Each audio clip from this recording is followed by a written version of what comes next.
SMN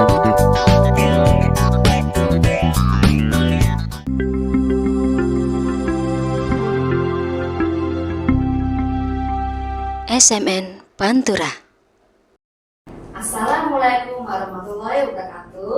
Halo Sobat Suara Merdeka, kembali lagi di channel favorit kita SMN Pantura Podcast bersama saya Kusuma Mardani pada segmen Warung Poci.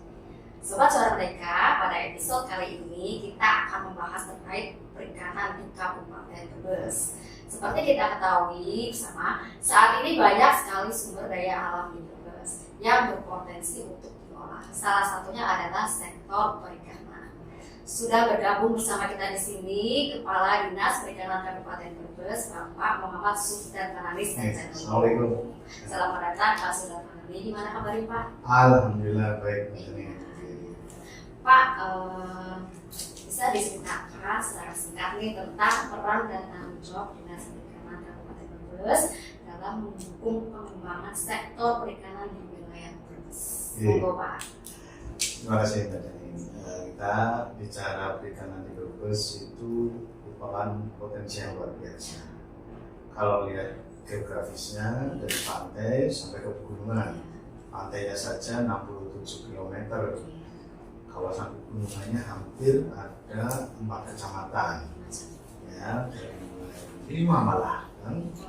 5 Kasih Lombok, Pakuyan, Bumian, Pantai dan Salem. Tonjong sebenarnya juga kawasan pegunungan, cuma mungkin masih di tengah gitu ya. Jadi adalah potensi yang luar biasa tentunya sektor perikanan mempunyai sumbangsi yang besar terhadap perkembangan perekonomian.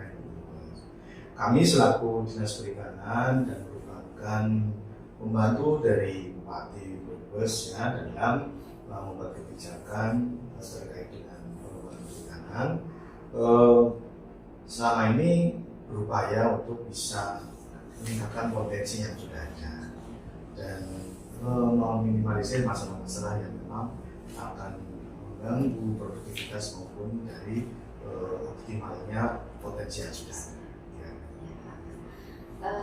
Pak, ada atau enggak ya Pak strategis Dinas Perikanan di Kabupaten Brebes dalam menjaga keseimbangan antara pemanfaatan sumber daya perikanan dan perlindungan lingkungan?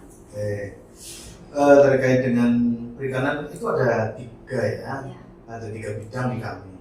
Yang bidang pertama perikanan budidaya, yang bidang kedua perikanan tangkap, yang ketiga pengolahan perikanan.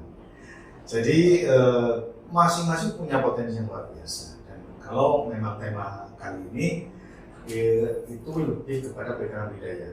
Dan perlu kami sampaikan potensi perikanan budidaya di Kota Brebes luar biasa. Tambak kami itu 9.900 hektar.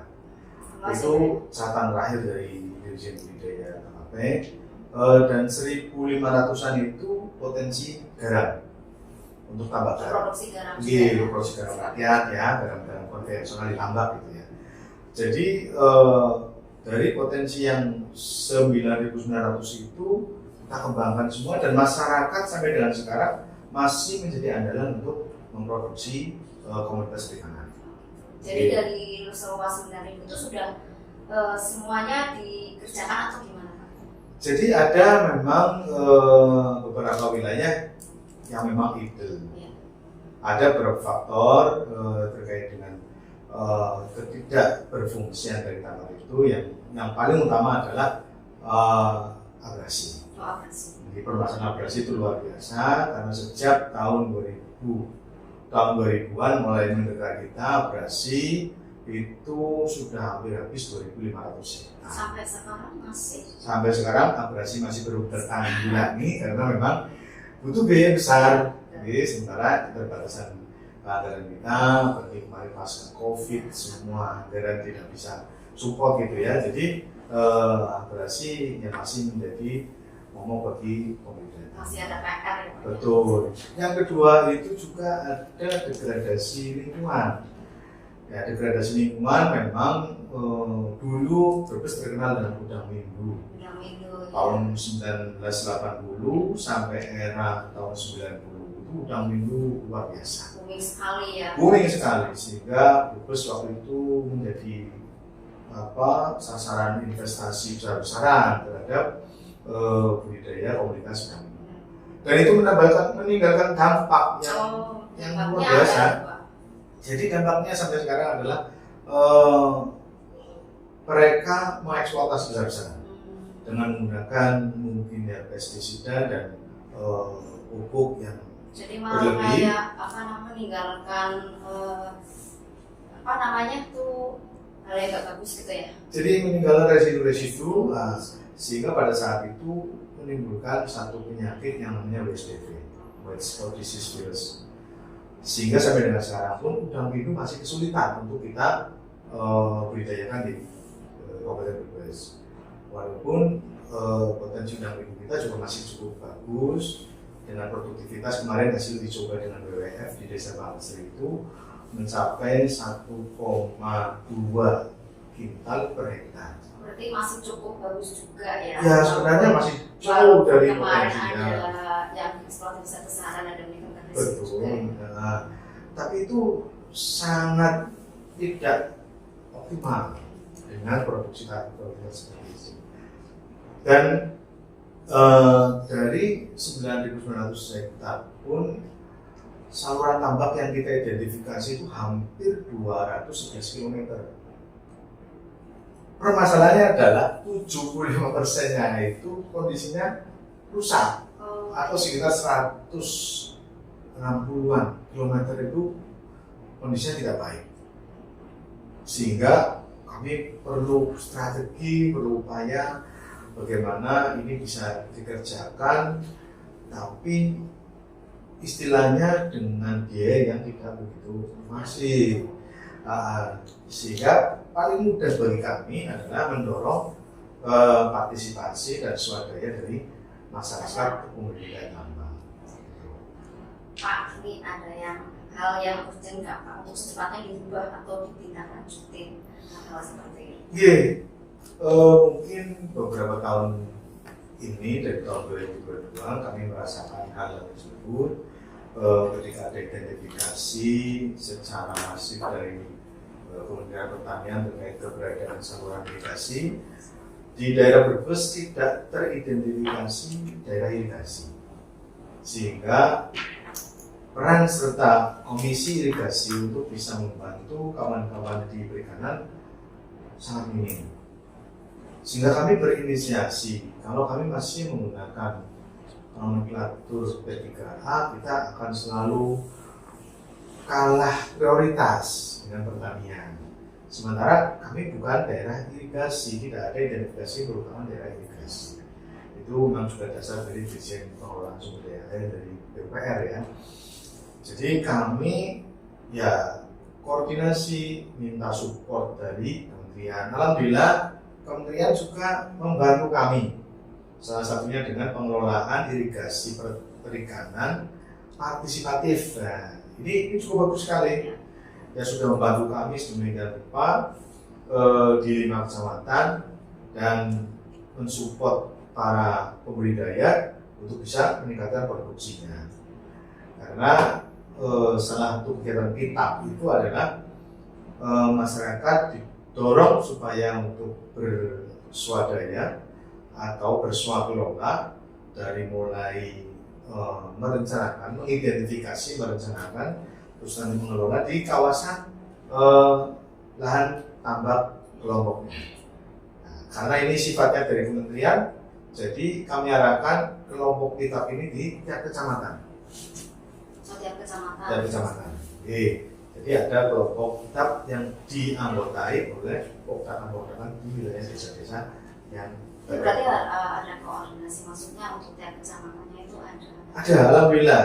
Dan memang salah satu tujuan dari kementerian adalah bahwa kitab ini menjadi satu lembaga yang eksistensinya diakui oleh komisi irigasi, sehingga nanti kita bisa embol di komisi irigasi, bisa ikut berkolaborasi dan bisa setidaknya mendapat support dari komisi irigasi. Harapannya begitu.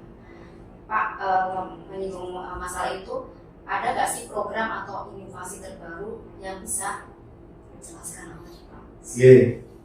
inovasi yang terbaru setelah kami berpikir, ya kita timbang lagi semua permasalahan terkait dengan perikanan budidaya, terus dengan data-data yang ada bahwa kami, areal kami, saluran tambak kami itu tidak ada identifikasi merupakan daerah irigasi, sehingga kami harus dimulai dari mana ini?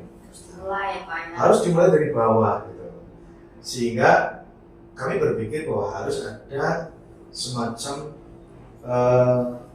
tata kelola saluran tambak secara partisipatif oleh kelompok masyarakat yang paling bawah, yaitu di tingkat desa. Sehingga pemikiran itu memacu kami untuk berinovasi. Tetapi sekali lagi kalau kita pasrahkan ke mereka nggak punya kemampuan, gitu loh.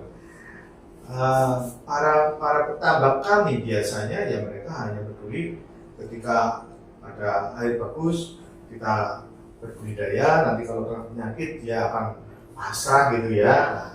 Nah inilah kita bangun mereka supaya mereka lebih percaya diri, lebih bisa mengelola, memanajemen sendiri, sehingga kedepannya mereka bisa berswadaya gitu, berpartisipasi aktif.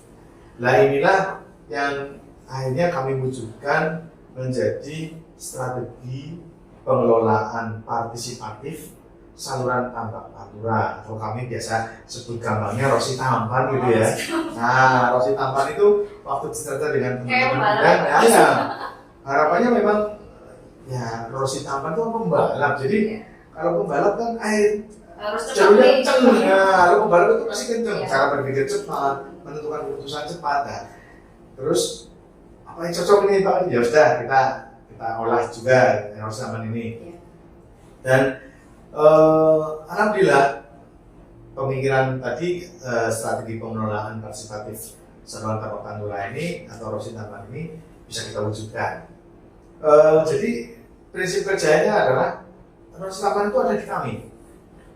Jadi saya bentuk dengan SK kami ada di tim di dinas yang tujuannya tadi untuk bisa mendorong kelompok-kelompok pengelola saluran tambak bagaimana cara mengidentifikasi, cara merencanakan pemeliharaan dan pengelolaan tambak saluran tambaknya yang ada di. Tadi Rosi Tampan macamnya apa ya? Program strategi pengelolaan partisipatif saluran tambak Pantura. Jadi itu ada tim di kami yang merupakan kumpulan stakeholder. Jadi tim Rosi Tampan tidak berdiri sendiri dinas perikanan. Tapi yang membuat dinas perikanan. Ya betul, karena itu existing dari kami sebagai wujud kelembagaan nanti akan membantu teman-teman Pokdakan dalam KPST dalam mengelola kawasannya. Itu terdiri dari tim teknis yang diisi tim tenaga teknis dari dinas, PPL, terus tenaga teknis dari dinas pengairan. Oh jadi banyak dinas yang betul, ada yang bergabung yang sudah kami rekrut gitu ya untuk bisa jadi tim di situ, dan ada dari teman penyuluh juga. Itu penyuluhnya berarti yang menunjuk dari dinas perikanan atau? Penyuluh itu kan memang itu penempatannya dari kementerian. Nanti wilayah kerjanya itu dari kami, potensi-potensi mana, personil-personil mana kita arahkan di wilayah-wilayah kerja yang memang betul-betul bisa. Jadi itu sepanjang yang ada tambaknya berarti di Pantura saja gitu ya? Ya, karena ini tambak Pantura ya, jadi di Pantura saja. Jadi memang wilayah kerjanya dari Kalikarsa sampai Losari. Betul. Nah, Rosi Tampan ini berfungsi mendampingi KPST, kelompok pengelola saluran tambak. Yang mana KPST ini suatu lembaga baru yang dibentuk di tingkat desa yang dianggotai oleh Pokdakan, kelompok pembudidaya ikan yang ada di kawasan desa tersebut. Jadi harapan kami desa mempunyai KPST yang mempunyai saluran tambak, mempunyai KPST. KPST desa misalnya dari mulai Kalikarsa Wetan, terus Randusangan Wetan, Randusangan Kulon, sampai ke barat Kalilingi, sampai ke barat lagi, Sawo Jajar, sampai ke barat lagi, sampai ke Losari di desa Kecipir dan Prapat, Lor Kidul, Ngarang Gepel, Limbangan.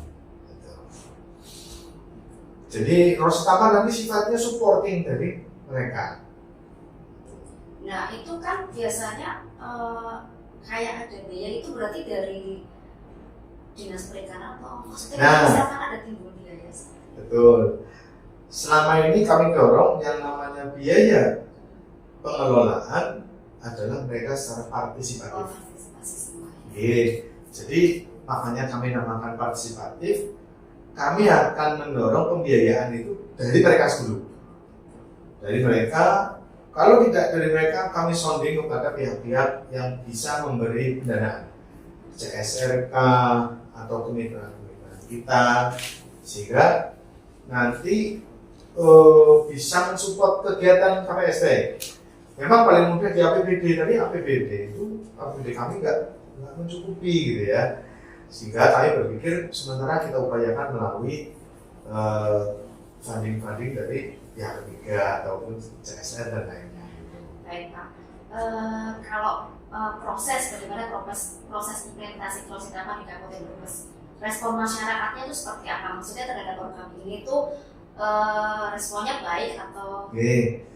Jadi tahap awal kemarin kami sudah menerbitkan peraturan Bupati nomor 12 tahun 2024. Itu terkait dengan strategi pengelolaan partisipatif saluran tambak Pantura. Di situ ada amanat untuk membentuk KPST di tiap desa. Terkait dengan pengelolaan itu diawali dari mereka. Mereka mengidentifikasi di kawasannya. Ketika mereka setiap hari beraktivitas di tambak, melihat saluran tambak dangkal, kok rapet gitu ya, atau semak belukar, rimbun gitu. Mereka mengadakan metode musyawarah. Nah, musyawarah kelompok, ada PPL-nya. Nanti mereka menyampaikan hasil rapat itu disampaikan ke dinas, ke Rosi Taman tadi. Nah, Rosi Taman tahu ini kelompoknya ada masalah ini. Coba saluran tambaknya kayak apa gitu. Nanti Rosi Taman, tim yang mempunyai kemampuan teknis, misalnya menggambar, merencanakan saluran tambak yang bagus, itu kan ada di pengairan. Makanya ada tim teknis pengairan. Itu nanti akan buat rencana gambarnya kayak apa gitu ya. Nah, yang paling mudah dari kendaraan ya tadi, mereka kita dorong untuk swadaya. Itu jadi dibuat jadwal. Ya, dibuat jadwal satu orang misalnya yang mau dipelihara itu 500 meter, sementara anggota ada 10, berarti satu anggota bisa memperbaiki 50 meter. Harapannya begitu kita dorong seperti itu. Jadi gotong royong ya Pak? Gotong royong, betul. Okay. Pak, fokus sasaran program Rosi Taman itu hanya untuk petambak atau ada yang lainnya? Kita harus untuk petambak, budidaya tambak, betul. Budidaya tambak, karena identifikasi awal kami permasalahannya adalah saluran tambak kami yang tadi 211 km, 75%-nya kondisinya rusak. Nah, sehingga harus kita dorong pembudidaya tambak untuk bisa memahami masalahnya sendiri dan bisa memecahkan masalahnya sendiri, tapi dengan bantuan dari atau supporting dari pemerintah. Jadi ini secara berkelanjutan seperti itu ya? Harapannya begitu, berkelanjutan. Jadi karena perbuknya juga sudah ada. Perbuknya sudah ada. Nanti kalau ada funding, misalnya pendanaan dari beberapa pihak, tetap Rosi Taman akan mengawal mereka. Dalam mengidentifikasi, dalam menentukan titiknya, itu akan dibantu oleh Rosi Taman. Dan kita juga punya aplikasi untuk memonitor. Ada aplikasinya, sehingga waktu judul dari teman-teman ASM itu kan jalan tol ya, padahal bukan jalan tol, jalur tol. Jalur tol itu jaga saluran tambak online. Ya, tolnya itu tambak online. Jadi misalkan ada keluhan atau gangguan bisa langsung. Jadi itu aplikasi untuk monitoring saja. Kalau mekanisme tadi penyampaian hasil rapat di KPST itu melalui Rosi Taman. Berarti ada sendiri ya Pak. Betul. Jadi yang online itu hanya untuk monitoring. Betul. Jadi tim untuk monitoring tim Rosi Taman. Sehingga harapannya para petambak yang sudah merehabilitasi, memperbaiki gitu ya, memperbaiki lahan tambak itu sudah ada fotonya, baik geotagging, sama time scan kalau perlu gitu ya, sehingga ketika kita mau melihat oh ini sudah bagus, oh ini sudah dikerjakan tahun kemarin, oh ini sudah baru dikerjakan, itu akan ketahuan, sehingga tidak perlu harus turun sampai ke titik lokasi kan agak jauh juga, butuh waktu gitu ya, jauh sampai panas gitu ya. Nah ini kita kemas seperti itu. Memang aplikasi ini masih dalam pengembangan, dalam artian belum sempurna betul karena masih tahap rintisan, tetapi setidaknya itu menjadi catatan digital kami untuk bisa menjadi database untuk mempermudah kita mengumpulkan database terkait dengan identifikasi saluran tambak.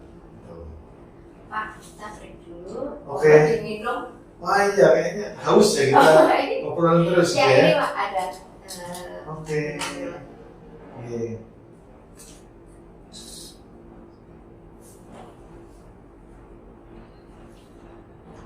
Kayak seru nih ya Pak ya. Ya. Proses tahapan. Ya semangat karena memang untuk kemajuan berbasis. betul, inovasi kami alhamdulillah responnya juga dari kelompok bagus gitu ya. Dan tahun ini pun sudah dibuktikan satu kelompok kita upayakan mereka memperbaiki, terus tim produksi tambahan kami memantau, terus mencatat apa yang terjadi di saluran tambak yang bagus itu. Itu kelompok yang di mana itu Pak? Saujajar. Oh, Saujajar. Jadi terbukti ketika saluran tambak itu sudah normal, sudah bagus, optimal itu, ternyata bisa meningkatkan produksi non budidaya. Dalam artian ikan yang tersangkut di perangkap-perangkap di saluran tambak ya, itu bisa meningkat hampir 120%. Luar biasa. Itu dari program awal sampai yang berhasil itu berapa lama itu Pak yang sudah berhasil? Jadi karena ini kan untuk membuktikan kepada pembudidaya bahwa ketika saluran tambak itu bagus, airnya lancar, ternyata bisa menghasilkan sampingan juga cukup besar. Karena gini, pembudidaya tambak kita secara tradisional ketika mulai budidaya udang itu kan sampai menunggu masa panen, sampai 4 bulan kah atau 6 bulan kah, itu kan hari-hari, setiap hari ini harus ada operasional untuk makan di warga segala macam. Jadi kenapa pembudidaya itu eksis ketika budidaya sulit tapi eksis? Karena mereka mendapatkan hasil sampingan dari yang tadi itu. Dan itu sudah kita teliti dan kita catat hasilnya.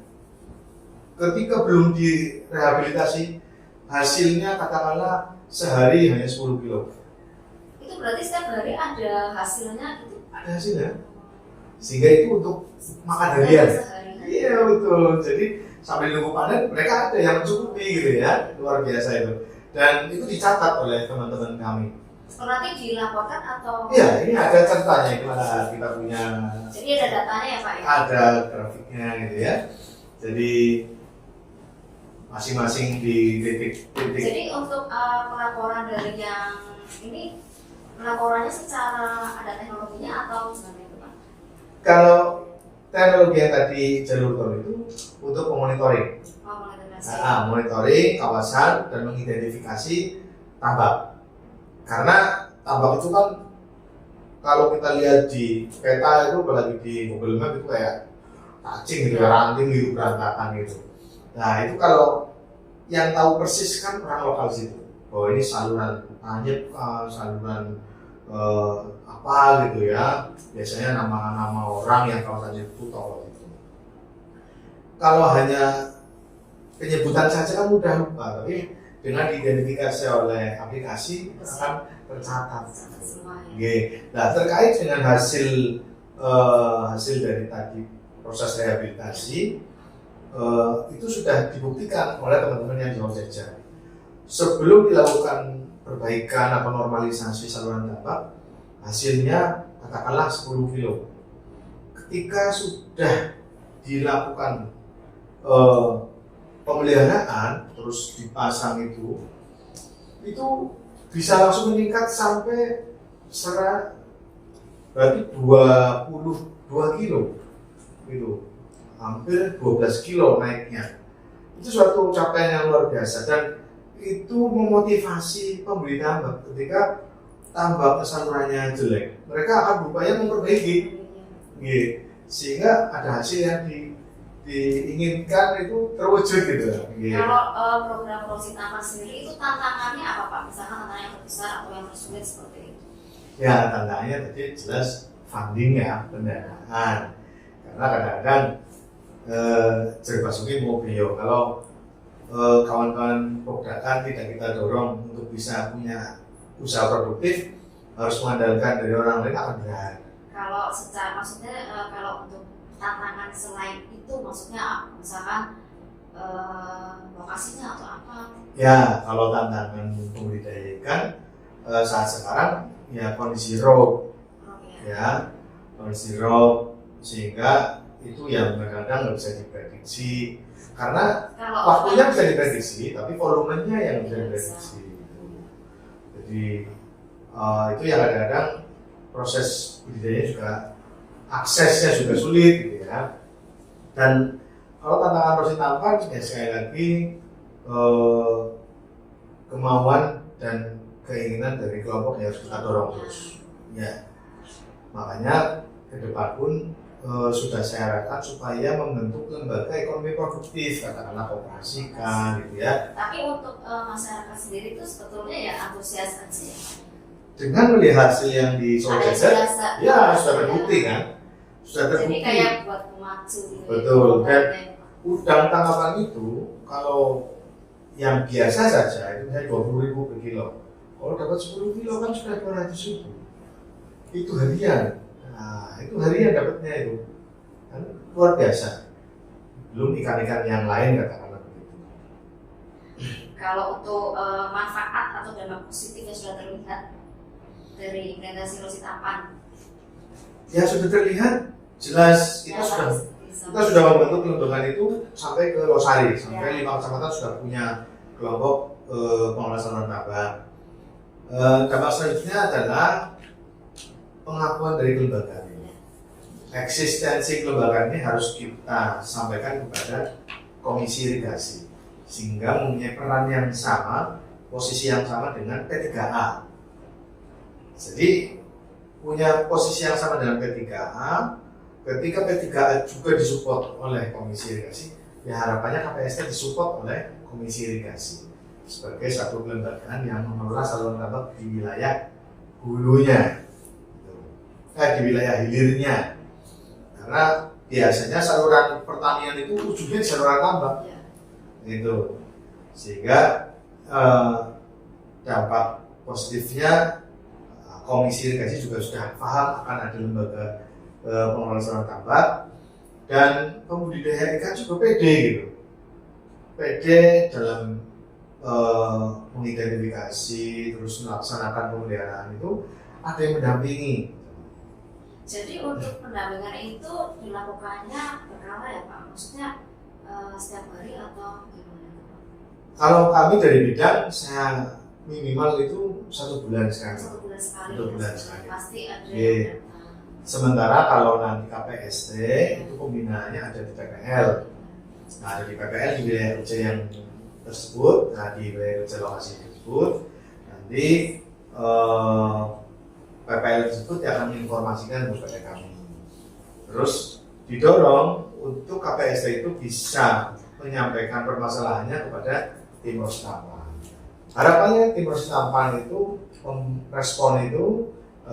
merespon permasalahan tadi nanti untuk bisa mensupport kegiatan-kegiatan di lapangan. Pak, apa sih harapan dari program Rosi Tampan ini untuk kedepannya? Kalau harapan kami luar biasa, dari 211 km yang ada bisa teridentifikasi dengan baik oleh kelompok masyarakat, oleh Pokdakan, oleh KPST, oleh PITAP sampai dengan dinas. Karena selama ini kita belum bisa mengidentifikasi saluran-saluran tambak. Peta ada, tapi ini namanya apa, blok apa itu belum ada. Dan itu harus dimulai dari KPST yang paling bawah. Kalau itu sudah ada, itu nanti akan bisa mudah mengarahkan bagaimana yang namanya saluran tambak ini bisa menjadi aset kelompok. Karena rata-rata yang namanya saluran tambak di Kabupaten Brebes itu adalah saluran tambak yang batihan. Itu tanahnya sebelah, ayo kita butuh saluran. Saya minta 50 cm untuk saluran. Kayak gabungan apa sih? Jadi di batas kepemilikan itu akan dihilaskan setengah meter untuk jadi saluran Tapi air. kebanyakan masyarakatnya bersedia. Nah itu kondisi realnya begitu. Jadi saluran tambak itu bukan milik pemerintah, sehingga secara kepemilikan mereka adalah milik masyarakat. Sehingga pemerintah pun nggak bisa intervensi karena itu milik masyarakat. Nah harapan ke depan kan mereka sudah tahu nih kalau ini jangan diminta lagi lah ya. Tapi ada nggak Pak masyarakat yang kan biasa ada yang setuju, ada yang enggak nih, ada masyarakatnya kayaknya apa nggak mau gitu. Ya itu biasa dinamika. Nah dinamika seperti itu. Bagaimana cara kita komunikasi dengan teman-teman kepodakan, bagaimana memahamkan mereka perlunya kita itu mengidentifikasi dan merencanakan pengelolaan secara mandiri, secara partisipatif. Kalau mereka harus mengharapkan dari orang lain, ya akan sulit dan akan lama, walaupun ada proses tapi lama. Jadi kita dorong kalau itu urgent, ya mereka bisa kerjakan sendiri. Nah, kita bantu dari sisi perencanaan, dari sisi secara supporting untuk manajerialnya kita bantu. Pak, kalau untuk target sendiri dari Dinas Perikanan terkait program Losin Tambak itu targetnya misalkan untuk budidaya seberapa? Ada target tertentu? Target kami adalah membentuk KPST dulu, dan ini sudah terbentuk sampai di Kecamatan Losari. Insya Allah sudah terbentuk di 14 desa pesisir yang mempunyai kawasan tambak, sudah punya KPST semuanya. Kedepannya memang yang namanya KPST ini akan mengelola secara partisipatif, tapi memang butuh support, baik support manajerial maupun support yang bersifat pendampingan. Dan harapannya lebih jauh lagi, dari 211 itu bisa tertangani secara swadaya sehingga lebih efisien dan efektif. Dan sudah terbukti juga dengan kondisi saluran air yang baik itu bisa meningkatkan produktivitas budidaya sampai 12%. 12% itu untuk bahan, dan kalau nggak salah kalau untuk udang lebih tinggi lagi karena memang harga udang lebih bagus ya. Dan memang udang butuh suatu manajemen air yang bagus ya, nggak bisa sembarangan. Nggak bisa sembarangan tuh. Tapi kan kalau untuk petambak sendiri yang ada di Brebes kan memang sebenarnya sudah tahu, tapi mungkin kurang ini ya Pak ya tentang irigasi tadi. Betul. Pemahaman Itu memang rusaknya terlalu mungkin Pak ada seperti itu. Ya, kita katakan identifikasinya sendiri mereka belum bisa. Sehingga harapan saya petambak itu tahu saya punya tambak di sekitar situ. Sisi kanan, sisi kiri, atau sisi barat, sisi timur, sisi utara, sisi selatan itu tahu saluran tambaknya. Namanya apa? Terus luasnya berapa? Kondisinya bagaimana? Itu harusnya mereka paham betul. Harapan saya seperti itu. Dan pemahaman itu tidak terus ada di benak mereka, tapi dituangkan dalam bentuk identifikasi saluran tambak, sehingga ke depan itu memudahkan ketika mau ada intervensi, mau ada supporting, mau ada bantuan, itu mudah gitu. Sekarang itu belum bisa, hanya saluran tambak yang besar saja, yang tentunya pasti butuh dana yang besar juga gitu. Mas Bran, menarik sekali ya tentang materi Losin Tambak. Karena ini baru ini. Nanti lain kali ada program-program berikutnya bisa Siap.